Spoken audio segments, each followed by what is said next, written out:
Hi guys, welcome back to my YouTube channel. Today I'm going to be reviewing this slime tie-dye kit by So Slime, and you can mix your own scented slime with colorants, glitters, a pre-made clear slime, and a mixing utensil. On the back they show you some color mixtures that you can make out of your colorants. Here I am opening the bag up, and it was pretty easy to open, which was super nice. This kit comes with this silver glitter, a mixing utensil, these 2 scents. On the left is some pink berry scent, and on the right is some yellow vanilla scent. And here are the instructions to mix in the colorants. And lastly, this pre-made clear slime. It came with a plastic wrap around it to prevent any leaking, but there was some slime that leaked on the outside of the container. Anyways, this slime was pretty clear. You could see my finger through the slime. It says to poke holes where you want to put your colorants into, so here I am just poking 2 holes into the slime. First, I'm going to be putting in my pink colorant, which is also the berry scent. Next, I'm going to be putting in the yellow colorant, which is also the vanilla scent.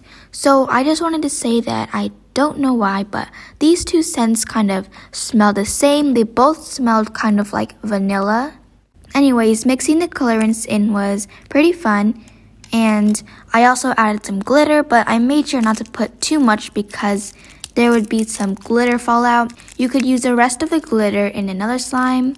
The slime was kind of rubbery, and I'm not sure if it's because of the leak of the slime outside of the container or not, but at first it was kind of stretchy but still hard to pull, but as I kept playing with it, it kind of got stiffer. But it was very pretty to see the colors mixing together in the slime. It's kind of like the other store-bought slimes that you would see at stores. When you poke it, it doesn't really make any sounds. When you do stretch it kind of slowly though, you can see the colors mixing and also the glitter. Eventually the slime got more stiff.